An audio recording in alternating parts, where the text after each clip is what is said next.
Party അച്ചടക്ക നടപടിയെടുത്ത രാമേന്ദ്രനെ ഈ യോഗത്തിൽ അധ്യക്ഷനാക്കാൻ നിങ്ങൾക്ക് എങ്ങനെ തോന്നി? അയാൾ ഇവിടുത്തെ MLA ആണ്. പിന്നെ കാട്ടുകള്ളനാണ്. ഗൾഫിൽ നിന്ന് വന്ന 3 പെട്ടികൾ ഒതുക്കിയില്ലവൻ. മുമ്പ് വന്ന പെട്ടികൾ നിങ്ങൾ തമ്മിൽ പങ്കുവെക്കായിരുന്നു രാഘവ എന്ന് എന്നെ പോലെ അറിവ് കുറഞ്ഞവർക്ക് തോന്നും. ആശയപരമായി നിങ്ങൾക്കിടയിൽ അഭിപ്രായ വ്യത്യാസം ഉണ്ടെങ്കിൽ അത് മറ്റുള്ളവർക്ക് മനസ്സിലാവുന്ന വിധത്തിൽ പറയും. വർഗീയ കക്ഷികളുമായി കൂട്ടുപിടിച്ച് അവൻ പാർട്ടിയിൽ പിളർപ്പുണ്ടാക്കുന്ന ഈ സമയം രാമചന്ദ്രനെ കരുതേച്ച് കാണിക്കേണ്ടത് അത്യാവശ്യമാണ്. ഇന്ത്യയുടെ ഗുണത്തിനാ ഞാനീ പറയുന്നത്. അടുത്ത തെരഞ്ഞെടുപ്പിന് ഇവിടെ MLA മത്സരിക്കാൻ പാർട്ടി നിന്റെ പേരാണ് നിർദ്ദേശിക്കുക. വേണ്ട സഖാവേ, ഈ ചുറ്റുവട്ടത്ത് വളർന്നവനാ ഞാൻ. വലിയ പഠിപ്പില്ല. ഇവിടുത്തെ തൊഴിലാളികൾക്കിടയിൽ പ്രവർത്തിച്ച പരിചയമേ എനിക്കുള്ളൂ. MLA മന്ത്രിയും ആവാൻ എനിക്ക് മോഹമില്ല, അതിൽ വിശ്വാസമില്ല. പാർട്ടി നിർദ്ദേശം രാഘവൻ സ്വീകരിക്കില്ലെന്നാണോ? എങ്കിലും സംസാരം തുടരണ്ട. അച്ചടക്കമുള്ള ഒരു പ്രവർത്തകൻ എന്ന നിലയിൽ തീർച്ചയായിട്ടും സ്വീകരിക്കും. പക്ഷേ അതിനു മുമ്പ് എന്റെ ചില സംശയങ്ങൾ ദയവായി സഖാവ് തീർത്തു തരണം. ചോദിക്ക്. ഒരു കൂട്ടുമന്ത്രിസഭയിൽ 4 കസേര കിട്ടിയാൽ അടിസ്ഥാന വർഗത്തിന് എന്ത് ഗുണം ചെയ്യാൻ പറ്റും സഖാവേ? മന്ത്രിസഭയിലെ ബാക്കി ഭൂരിപക്ഷവും വർഗശത്രുക്കളല്ലേ? തീർന്നോ? പ്രതിപക്ഷമാവാനേ യോഗമുള്ളൂവെങ്കിൽ ഭരണകക്ഷിക്ക് മുണ്ടുപൊക്കി കാണിച്ചാൽ അത് വിപ്ലവമാകുമോ സഖാവേ? അതുകൊണ്ട് നാണിക്കുന്നവരാരെങ്കിലും ഇവിടെ ഉണ്ടോ? തീർത്തോ? ഞാൻ എന്നെ പരീക്ഷിക്കണോ? അല്ല, ഈ പൊറാട്ട് നാടകത്തിൽ വേഷം കെട്ടാൻ എന്നോട് കൽപ്പിക്കരുത് എന്ന് അപേക്ഷിക്കുകയാണ്. മനസ്സിലായി. നീ അവന്റെ ഭാഗം ചേർന്ന് വാദിക്കണം. അല്ല, അധ്വാനിക്കുന്ന ജനലക്ഷങ്ങളുടെ ഭാഗത്തു നിന്ന് യാചിക്കുന്നു. നിങ്ങളിൽ ചിലർക്ക് ഈ പദവി നേടിത്തരാൻ വേണ്ടി പൊരുതുമരിച്ച രക്തസാക്ഷികളെ ഓർത്തെങ്കിലും നിങ്ങൾ ഭിന്നിക്കരുത്. പാർട്ടി ഇനിയും വെട്ടിമുറിക്കരുത്. ഒന്നിച്ച് നിന്നിട്ട് പോലും രക്ഷയില്ലാത്ത നമുക്ക് ഭിന്നിച്ച് നിന്നാ ഗതി കിട്ടില്ല. തന്റെ ഉപദേശമൊന്നും വേണ്ട, പൊയ്ക്കോ. പക്ഷെ ഒരു കാര്യം, തന്നെ പോലെ 1000 പോയാലും പാർട്ടി ഒരു ചുക്കും വരില്ല. ഇത്ര നേരവും എന്റെ ദുഷ്ചെയ്തികളാവും ചർച്ച. രാഘവൻ അതിൽ വീണോ? ത്തിലേറിയവർക്കല്ലേ സഖാവെ വീഴാൻ പറ്റൂ. തറയിൽ നിൽക്കുന്ന ഞാൻ വീഴില്ല. എന്നാലും എന്തൊക്കെ പറഞ്ഞു എന്ന് എനിക്കറിയണം. കേട്ടപ്പോ ദുഃഖം തോന്നി. എന്നിട്ട് നീ എന്ത് തീരുമാനിച്ചു? പരിപാടിക്ക് മാറ്റമൊന്നുമില്ലല്ലോ. കോട്ടമൈതാനത്തെ യോഗം നാളെ യൂണിയൻ ഓഫീസിൽ വെച്ച് പറയാം. ഈ ചേരിപ്പോരിൽ നമ്മൾ കക്ഷി ചേരേണ്ട കാര്യമില്ല. MLA അനുകൂലിക്കുന്നവരും കേന്ദ്രത്തോട് കൂറുള്ളവരും ഈ കൂട്ടത്തിലുണ്ടെന്ന് എനിക്കറിയാം. നോക്ക്. പറയുമ്പോ ഇടയിൽ കയറി സംസാരിക്കരുത്. ശക്തി അറിയാ വോട്ടിനിരാ. നമ്മൾ തമ്മിൽ ശക്തി പരീക്ഷിക്കുമ്പോ യൂണിയന്റെ ശക്തി ക്ഷയിക്കും. പൊതുശത്രുവിനെതിരെ വിവിധ രാഷ്ട്രീയ കക്ഷികൾ ഒന്നിച്ച് ഒരു മുന്നണിയായിട്ട് പ്രവർത്തിക്കുന്നില്ലേ? നമുക്ക് അതുപോലെ യോജിപ്പിന്റെ പ്രശ്നം ഇനിയില്ല. പിന്നെ ഈ യൂണിയൻ ഓഫീസും കൊടിയും ചിഹ്നവും ഭാഗം വെക്കണോ, വെട്ടിമുറിക്കണോ? അതിനാണോ നിങ്ങൾ വാദിക്കുന്നത്? ഈ സ്ഥിതിയിൽ കോട്ടമൈതാനത്തെ യോഗത്തിൽ ആരെ അധ്യക്ഷനാക്കണം, ആരെയൊക്കെ പ്രാസംഗികരാക്കണം എന്നത് പ്രശ്നമാവുന്നു. എന്ത് പ്രശ്നം? അത് തീരുമാനിച്ചല്ലേ? ആ തീരുമാനം മാറ്റണം. ഈ ഭിന്നിപ്പ് മൂർച്ഛിക്കാതിരിക്കാൻ ആ യോഗം നമ്മൾ വേണ്ടെന്ന് വെക്കുകയാണ്. അത് നിങ്ങളുടെ അഭിപ്രായം. യോഗം നടത്തണം. MLA അധ്യക്ഷനാവും. നടക്കില്ല. ആ പൂർണ്ണ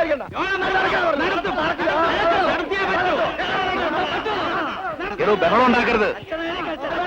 ഇരിക്കെ, നിർത്താൻ, ഇരിക്കാൻ. നിങ്ങൾ ഞാൻ പറയുന്നൊന്ന് കേൾക്ക്. ഇല്ല, നിങ്ങൾ സഖാവ് അനന്തേട്ടനോട് പറഞ്ഞു, ഞങ്ങൾ കേട്ട്. അത് തന്നെ ഇവിടെയും. കേന്ദ്ര കമ്മിറ്റിയെ കുറ്റം പറയാൻ മാത്രം നിങ്ങളാരാ? ഇരിയാണ്. പിന്നെ എടാപോടാ വിളിക്കുന്നത് സൂക്ഷിച്ചു വേണം. അങ്ങനെ ആരും ഇവിടെ ഭരിക്കണ്ട. നിങ്ങളാരാ?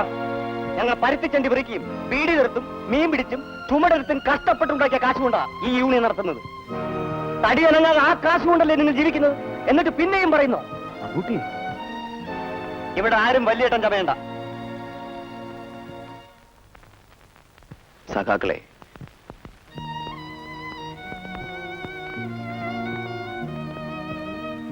ഇത്രയും കാലം ഞാൻ നിങ്ങളുടെയൊക്കെ വലിയേട്ടനാണെന്ന് തന്നെയാണ് കരുതിയത്.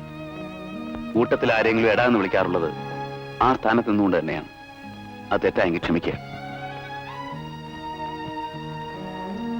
എന്നാലിപ്പോ ഞാൻ നിങ്ങളുടെ കൂലിക്ക് വേല ചെയ്യുന്നവനാണ് എന്ന് അബൂട്ടി പറയുന്നു. അവന്റെ വാക്കുകൾ ഞാൻ പൊറുക്കാം. അവനെ എതിർക്കാതിരുന്ന നിങ്ങളോടും എനിക്ക് പരാതിയില്ല.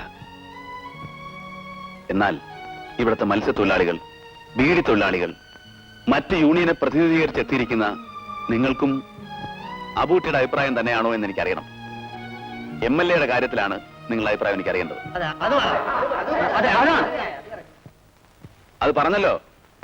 ഈ തർക്കത്തിൽ ഞാൻ കക്ഷി ചേരില്ല. അവിഭക്ത പാർട്ടിയിൽ ഒന്നിച്ചു നിൽക്കാനാണ് എന്റെ ആഗ്രഹം. ഈ കൂട്ടത്തിൽ എന്റെ അഭിപ്രായത്തോട് യോജിക്കുന്നവർക്ക് കൈവക്കാം. അത് കഴിഞ്ഞിട്ട് മതി ബാക്കി യോഗം.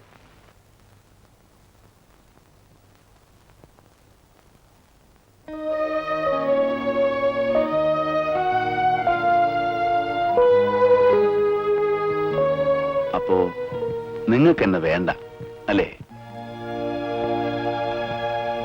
ശരി, എങ്കിൽ ഇനി ഈ സ്ഥാനത്തിരിക്കാൻ എനിക്ക് അർഹതയില്ല. രാഘവ, അരുത്. മൂന്തേട്ടാ, എന്റെ ഭാഗത്ത് നിങ്ങൾ ഒറ്റയ്ക്കേ ഉള്ളൂ. ഭൂരിപക്ഷം എതിരാ, നിങ്ങൾക്കും എനിക്കും.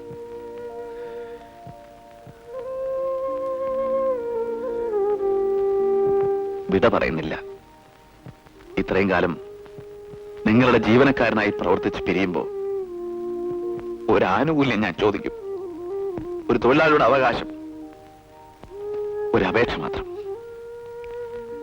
സഖാക്കളെ, നിങ്ങൾ തമ്മിൽ തല്ലി പിരിയരുത്, നശിക്കരുത്.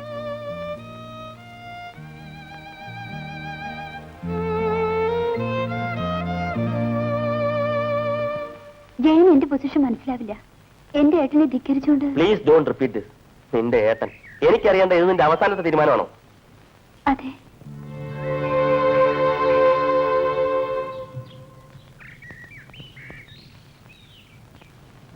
എന്താ തനിക്കിവിടെ? കാര്യമുണ്ടായിരുന്നു, അത് കഴിഞ്ഞു. മനസ്സിലായില്ല. നിങ്ങളുടെ പെങ്ങളെ ഞാൻ ഇഷ്ടപ്പെട്ടു, കല്യാണം കഴിക്കാൻ ആഗ്രഹിച്ചു. പക്ഷേ എന്നെ കാണരുതെന്നും സംസാരിക്കരുതെന്നും നിങ്ങൾ വിലക്കി. ഞാൻ യാത്ര പറയാൻ വന്നതാണ്. തൃപ്തിയായില്ലേ? എടോ സഖാവ് രാഘവൻ, നിങ്ങളൊരു വലിയ മനുഷ്യനാണെന്ന് ഞാൻ കരുതി. എന്നാൽ ഇപ്പോൾ സ്വന്തം ആദർശവും ഇമേജും നിലനിർത്താൻ വേണ്ടി ഒരു പാവം പെൺകുട്ടിയെ കരുവാക്കുന്ന ക്രൂരനാണെന്ന് എനിക്ക് മനസ്സിലായി. എന്നെ മാത്രമല്ല നിങ്ങൾ അകറ്റിയത്, അവളെ മെഡിക്കൽ കോളേജിൽ അയച്ച് പഠിപ്പിക്കാൻ ഒരു സ്ഥാപനം തയ്യാറായി. നിങ്ങൾ വിട്ടില്ല. ഒരു വീട്ടുവേലക്കാരിയാണ് നിങ്ങൾക്ക് ആവശ്യം. വിഴുപ്പലക്കാനും വെച്ചുവിളമ്പാനും വീട്ടുകാവലും. അതിന് തളർത്തിട്ടിരിക്കല്ലേ ഇവിടെ? ജയൻ, എന്റെ ഏട്ടനോട് അനാവശ്യം പറയരുത്. രാഷ്ട്രീയത്തിൽ നിങ്ങളെക്കാൾ തീവ്രമായി ചിന്തിക്കുകയും പ്രവർത്തിക്കുകയും ചെയ്തവനാ ഞാൻ.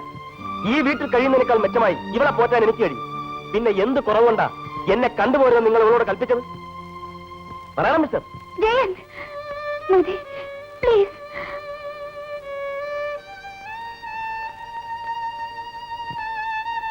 എടോ, താൻ എന്നെ തെറ്റിദ്ധരിച്ചാണ് സംസാരിക്കുന്നത്. എന്റെ അനിയത്തി ഏതോ ഒരു ചെറുപ്പക്കാരന്റെ കൂടെ റെസ്റ്റോറന്റിലും കടൽക്കരയിലും ഒക്കെ ചുറ്റുന്നതായി ഞാൻ അറിഞ്ഞു. രക്ഷിതാവെന്ന നിലയിൽ അത് തടയേണ്ടത് എന്റെ കടമയാണ്, ക്രൂരതയല്ല.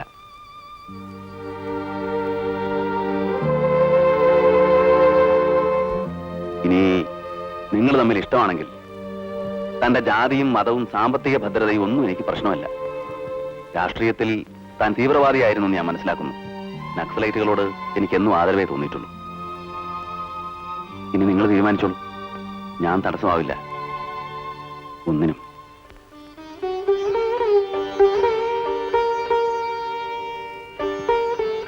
ഞാൻ എന്റെ വേദന കൊണ്ട് എന്തൊക്കെയോ I am sorry. It's all right.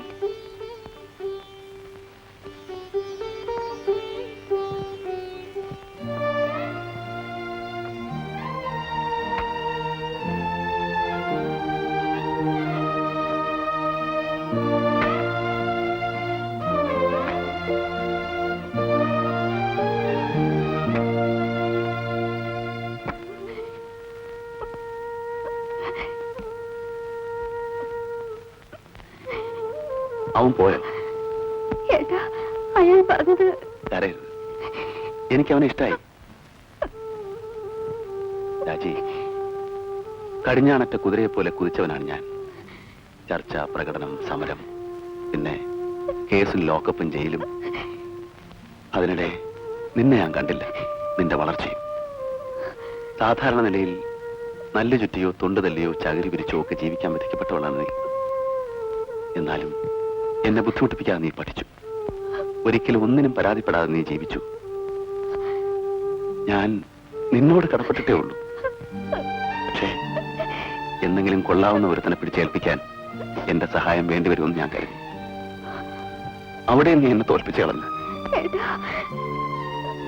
എനിക്ക് സന്തോഷമുള്ളൂ. എന്റെ അനിയത്തി ജയിച്ചു കാണാനാ ഈ ഏട്ടനാഗ്രഹം. എന്നും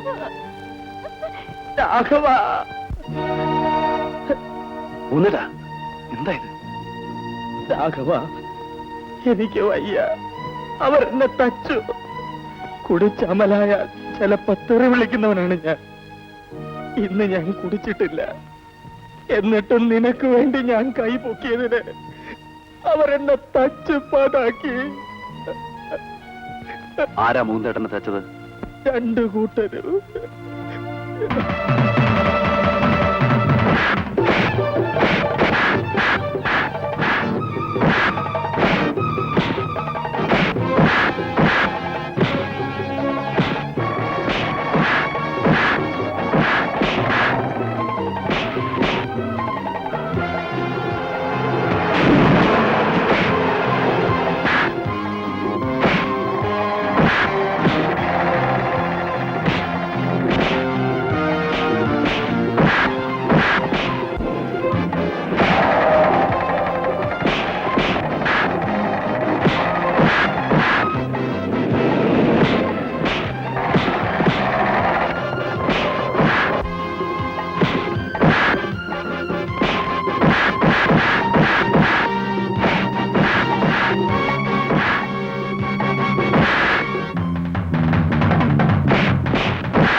എടാ പട്ടികളെ, ഈ കൊടിക്കയിൽ നിന്ന് ഞാൻ തല്ലിയിട്ടുണ്ട്.